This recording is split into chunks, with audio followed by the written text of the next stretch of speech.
नमस्कार and welcome back.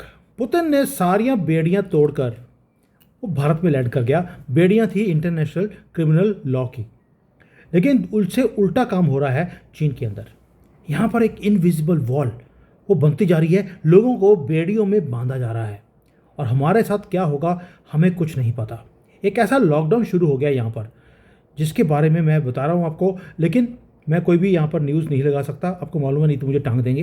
लेकिन मैंने टेलीग्राम के अंदर थोड़े से लिंक्स हैं सारे इस वीडियोस के जो मैं लगाने वाला हूँ आज। अब जाकर देख लेना, आपके रोंगटे खड़े हो जाएंगे आज की वीडियो देखकर कि क्या कुछ हो रहा है यहाँ पर।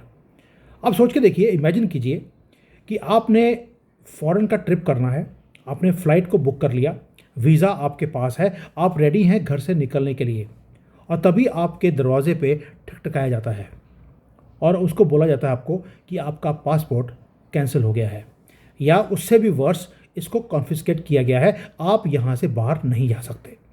ये कोई मूवी का सीन नहीं है, कोई नॉर्थ कोरिया का सीन नहीं है। ये यहाँ पर जहाँ पे मैं रहता हूँ चीन में, ये वहाँ पर अभी हो रहा है और हम विटनेस कर रहे हैं। एक इनविजिबल वॉल यहाँ पे बनाई जा रही है, एक सीक्रेट लॉकडाउन जिसमें millions and millions of Chinese को ट्रैप किया जा रहा है, वो भी कहाँ पर, अपने ही कंट्री में। यानी कि पूरी कंट्री को इन्होंने जेल में कन्वर्ट कर दिया। ये कोई कॉकरोचों के लिए नहीं है, ये आम चाइनीज़ के लिए भी है। अब मैं बताऊंगा कि ये हो क्यों रहा है, और ये सिर्फ टिप ऑफ द आइसबर्ग बताया आपको मैंने। अभी 6 न्यूज़ इसके अराउंड और हैं, आप हैरान रह जाएंगे। और दूसरा, यह जो चाइना है, उन्होंने क्या बोल दिया कि भाई एक तो घर के अंदर ही तूफान क्रिएट कर दिया और घर के बाहर इससे भी बड़ा तूफान इनके आसपास घूम रहा है।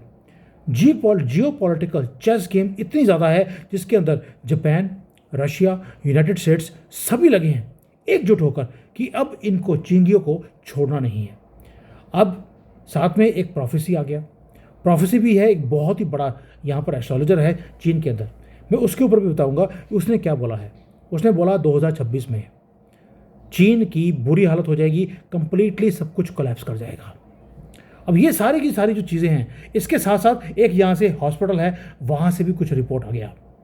आपके आज आत्मा हिल जाएगी कि हॉस्पिटल में यहाँ पर लोगों के साथ क्या किया जा रहा है। ये मैं किडनियों की बात नहीं कर रहा हूँ, किडनियों से बात बहुत आगे निकल चुकी है। तो आज ये जो 5 न्यूज़ हैं, ये सारी की सारी न्यूज़, ये वो न्यूज़ हैं जो मीडिया के पास कभी आ नहीं सकती। ये वो चीज़ें हैं जो चीन के अंदर से आ रही हैं। और मैं हर एक चीज़ को, डॉट्स को कनेक्ट करूंगा और पिक्चर रखूंगा आपके सामने, क्योंकि कुछ टेरिफाइंग हो रहा है। चलिए शुरू करते हैं। पहले करते हैं, सबसे पहला जो इमीडिएट थ्रेट है वो है आपकी फ्रीडम को ख़त्म कर दिया। आपकी नहीं, हमारी। रिपोर्ट्स आ रही हैं पूरे चाइना से कि जितने भी जो लोग सिविल सर्वेंट्स हैं, टीचर हैं, कोई भी जो गवर्नमेंट के लिए काम करते हैं, उनको सबको बोल दिया अपने पासपोर्ट को वापस करो, ये हम सेफली रखेंगे आपके लिए। भाई आदमी अपने पासपोर्ट को अपने घर में सेफली रख नहीं सकता और वो गवर्नमेंट को देना पड़ रहा है। और नेट जो है पहले सिर्फ गवर्नमेंट जो सिविल सर्वेंट्स थे उनके लिए था, अब ये शुरू हो गया कि जो प्राइवेट सेक्टर के जो कंपनियों के मालिक हैं या एम्प्लॉयज़ हैं उनको, या रिटायरीज़ हैं, इन सब को भी रोका जा रहा है, आप चाइना छोड़कर नहीं जाएंगे। और इनसाइडर्स क्या बोलते हैं, ये जो कॉन्फिस्केशन है, ये ऑलरेडी 50 लाख लोगों के पासपोर्ट रख लिए गए हैं। 50 लाख लोगों के पासपोर्ट गवर्नमेंट ने पकड़ लिए, और ये नंबर इससे भी ज़्यादा होने की उम्मीद है। ये तो वो है जो लोग बोल रहे हैं, लेकिन अंदर से खबर ये है इससे भी ज़्यादा लोगों के पासपोर्ट रोके जा रहे हैं। और ये हो क्यों रहा है भाई? ये कोई बुकलेट नहीं है जो गवर्नमेंट ने ले लिया, ये एक ऐसा मिशन इम्पॉसिबल है जिसको शुरू कर लिया है। रीज़न एक ही है। एक तो ये बोल दिया कि आपका पासपोर्ट ले लिया, और अगर आप रिन्यू करने जाते हैं तो रिन्यू होता नहीं है। चक्कर क्या है, इतना फ्रस्ट्रेशन क्यों है गवर्नमेंट के पास, वो बताता हूँ। रीज़न ये है कि बिजनेसेस बंद हो रहे हैं, लोग यहाँ से अपनी प्रॉपर्टियों को बेचकर यहाँ से भाग रहे हैं। अब उससे होता क्या है, उससे जो कैपिटल है वो चाइना से बाहर जा रही है, पैसे आ नहीं रहे, एक्सपोर्ट्स बंद है। तो क्या कर रहे हैं कि लोग कहीं पैसे लेके बाहर ना चले जाएं, इनको यहीं पर रोक लो, पहली बात। दूसरा, लोग छुट्टियां मनाने जाते हैं। दुनिया भर में मैक्सिमम ट्रैवलर्स आज की डेट में वो चाइनीज़ हैं, तो बाहर जाएंगे तो डॉलर खर्चेंगे।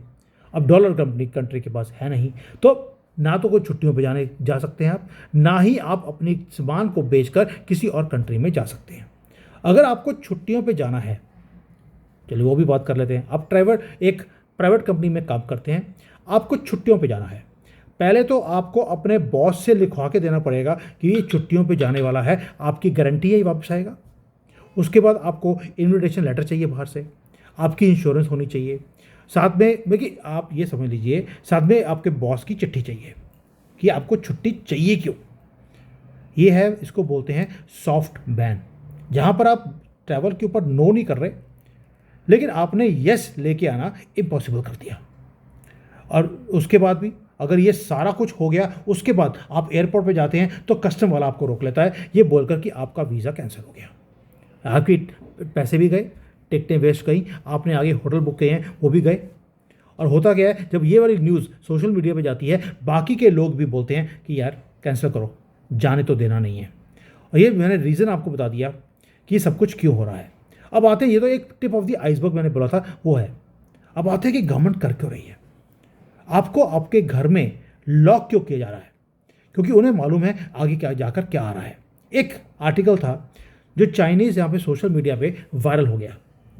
वो है एक आदमी जो बहुत पॉपुलर है चाइना में, अभी नाम नहीं लूँगा उसका, पता लगे मेरा गर्दन कट गई, लेकिन टेलीग्राम में डाल दूंगा मैं आपके लिए।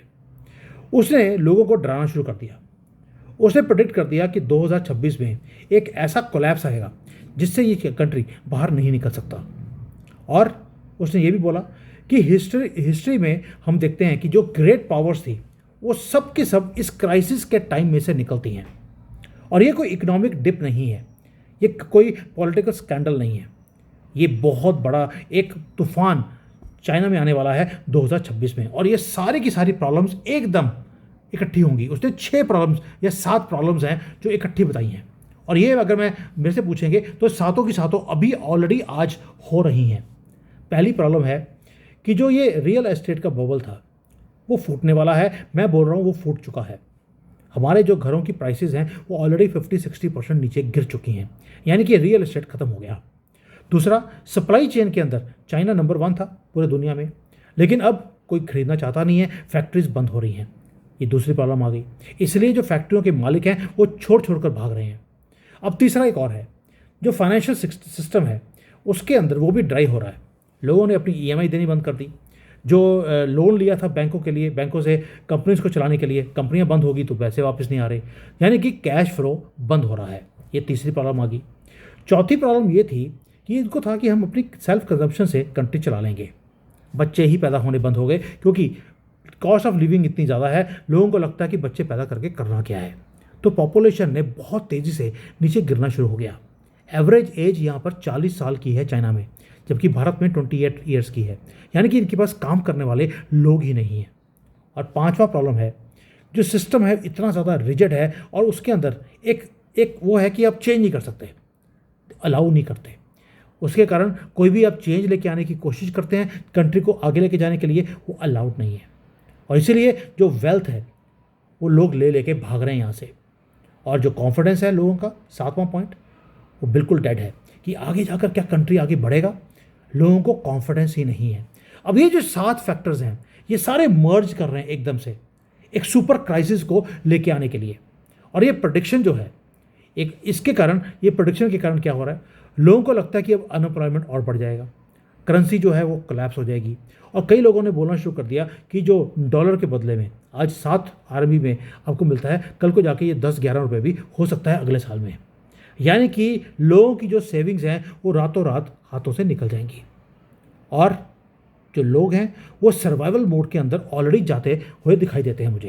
मैंने पहले भी बोला था कि लोग यहाँ पे खर्चा कर ही नहीं रहे, बिल्कुल बेयर मिनिमम है। इवन लोग रेस्टोरेंट में भी खाना खाने नहीं जाते कि जो जेब में है उसको बचा के रखो। इसलिए सिर्फ खाने के ऊपर या पानी पीने के लिए वो लोग पैसा खर्चते हैं, बाकी किसी चीज़ के ऊपर पैसा खर्चा नहीं हो रहा। और जो कंज्यूमर इकॉनमी है इसलिए वो डेड होती आ रही है। अब सोच के देखिए कि इसमें से बाहर निकलने के लिए चाइना को कम से कम 10 साल लग जाएंगे, और 10 साल का टाइम इनके पास है नहीं, क्योंकि डेट इतना ज़्यादा है, उसको सर्विस करने के भी इनके पास पैसे नहीं हैं।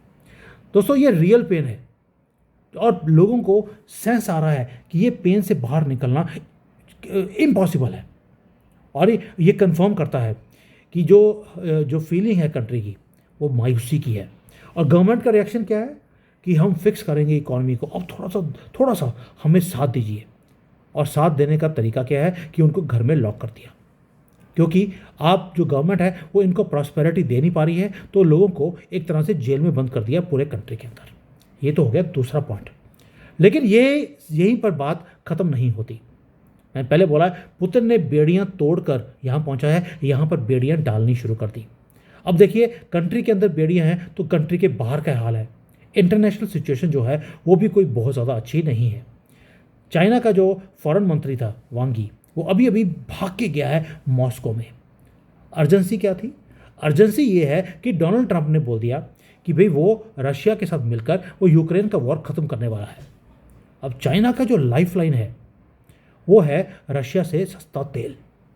अगर यूक्रेन का वॉर ख़त्म हो गया तो रशिया को चाइना की ज़रूरत ही नहीं है उसके बाद। इसलिए ये भाग कर गया है वहाँ पर कि भाई मैं 2-3 साल की अगली की डील कर लूँ ताकि मुझे सस्ता तेल मिलता रहे। अगर चाइना को सस्ता तेल नहीं मिला ये बर्बाद हो जाएंगे। अब सोच के देखिए, हमें सस्ता तेल मिलना बंद हो गया है रशिया से, या कम हो गया, मिलना बंद नहीं हुआ, कम किया हमने 10%। हमारे डॉलर का रेट 90 को क्रॉस कर गया।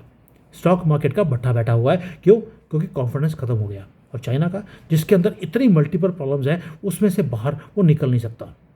वो चाहता है कि रशिया चाइना के साथ मिलके काम करता रहे। वो चाहता है कि रशिया एंटी जापान एक नैरेटिव चलाए, एंटी यूएस जो एक अलायंस है उसका पार्ट बन के रहे।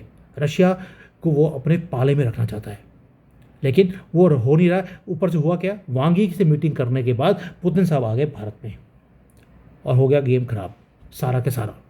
यानी कि मोदी जी अगर गेम बनाना जानते हैं तो किसी का बिगाड़ना भी जाते हैं। नाउ जापान के साथ भी इनका 36 का आंकड़ा चल रहा है। पहले तो वो वहाँ गया रशिया में, कोई बात बनी नहीं, फिर यहाँ से जापान के साथ पंगा हुआ पड़ा है। और ऐसा फियर है जापान के अंदर कि जापान को लगता है कि जो उनके इन्वेस्टर्स हैं चाइना में, इन सब के पैसे चाइना मार लेगा अपने कंट्री को बचाने के लिए। और जापान के अंदर घंटियाँ बज रही हैं इस वक्त। मुझे खुद को लगता है कि मुझे भी शायद चाइना छोड़ के मुझे भागना पड़ेगा यहाँ से, जो यहाँ की हालत है। एक वॉर शुरू हो गया है। आप सोच के देखिए कि अगर कहीं ताइवान के साथ युद्ध शुरू हो गया, जापान साइड लेगा, ताइवान की उसने पहले बोला है, तो जितने जापानीज लोग चाइना में रहते हैं, कितने लोग रहते हैं? जापान का एस्टिमेट है कि 1 लाख से ज़्यादा बिजनेसमैन अपनी फैमिलीज़ को के साथ वो चाइना में रहते हैं। चाइना क्या करेगा? चाइना इनको सबको बंदी बना देगा, उसी की तैयारी वो कर रहा है। क्या? उसने पहले अपने लोगों के ऊपर टेस्ट किया, उनके पासपोर्ट को जब्त करके उनको घर में हॉस्टेज बना दिया। अब ये प्रैक्टिस जो हो रही है चाइना के ऊपर, चाइना अपने लोगों पे कर रहा है। कल को वो जापानीज जो लोग 1 लाख से ज़्यादा लोग हैं, उनको ये रखेगा, हॉस्टेज बना के रखेगा, ताकि जापान को सपोर्ट करने से बंद किया जाए, ताकि ताइवान को आप सपोर्ट नहीं कर सकते। दोस्तों, ये जो सब कुछ हो रहा है आपकी आंखों के सामने हो रहा है।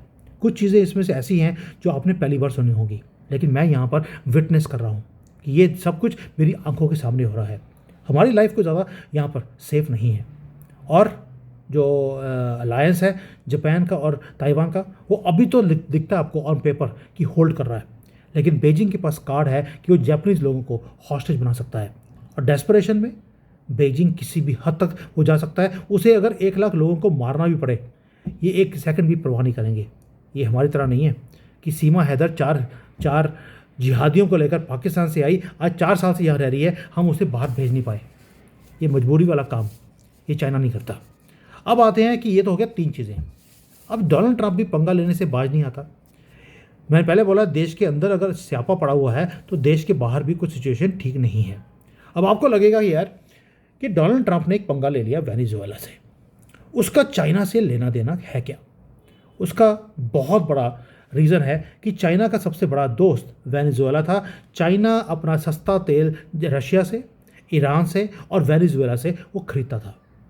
ईरान की जो रिफाइनरीज़ हैं उसको पहले तबाह कर दिया, रशिया से लेने के ऊपर सैंक्शंस की बातें चल रही हैं, और वेनेजुएला को ख़त्म कर रहा हो। डोनाल्ड ट्रंप बेवकूफ़ नहीं है, उसे मालूम है कि ये बिल्कुल मरे पड़े हैं, थोड़ी सी मार और मारनी है और ये बिल्कुल ही तबाह हो जाएगा। चाइना जो इतनी आंखें दिखा रहा है अमेरिका को, ये सस्टेन नहीं कर पाएंगे। वो बिजनेसमैन आदमी है, उसे मालूम है, इसीलिए उसने मिलिट्री पावर की बात करी है कि वेनेजुएला को मैं ख़त्म कर दूंगा। एक ही रीज़न कि चाइना की जो लाइफ लाइन है उसको ख़त्म करना है। और यहाँ पर इसीलिए जो रिस्ट्रिक्शंस हैं वो बढ़ती जा रही हैं, इकॉनमी पैरालाइज हो रही है। और लोगों ने बोलना शुरू कर दिया कि जिस तरह से डोनाल्ड ट्रंप वेनेजुएला को ख़त्म कर रहे हैं उसी तरीके से वो चाइना को भी ख़त्म करेगा। और इस सारे सिस्टम में अगर आप वेनेजुएला से के लोगों से बात करेंगे तो वो बोलते हैं कि सिर्फ वहाँ पर गवर्नमेंट सही है, लोग सफ़र कर रहे हैं। और चाइना के अंदर भी आप देखिए गवर्नमेंट ठीक है, लोग सफ़र करना शुरू हो गए हैं। अब ये तो हो गया जो मैंने आपको बता दिया कि जो जियो पॉलिटिक्स और इकोनॉमिक्स की जो प्रॉब्लम है, ये स्टोरीज़ हैं जो आपके सामने दिखती हैं। लेकिन अभी जो ह्यूमन कॉस्ट है कि चाइना ने लोगों के साथ क्या करना शुरू कर दिया है। अब आपका जो ब्लड है, आपका खून है, वो सूख जाएगा या बिल्कुल कोल्ड होने वाला है। ये स्टोरी है जो आपको हिला के रख देगी। एक 14 साल का बच्चा वो जाता है, उसका एक्सीडेंट होता है, वो जाता है हॉस्पिटल में, 20 दिन वहाँ पे रहता है। और उसके बाद डॉक्टर बोलते हैं कि इसका तो ब्रेन डेड हो गया, ये मर गया है, अब इसका कुछ नहीं हो सकता। आप इसके बॉडी पार्ट्स को डोनेट कर सकते हैं ताकि किसी की ज़िंदगी और बच जाएगी। तो जो माँ थी, वो सिंगल माँ थी, उसने बोला ठीक है, इसके पार्ट्स को अगर किसी को चाहिए तो मैं डोनेट करने को तैयार हूँ। उसके बाद क्या हुआ, 24 घंटे के अंदर अंदर उसकी दोनों किडनियाँ, उसका लीवर, उसका हार्ट, वो सारा कुछ निकाल लिया गया।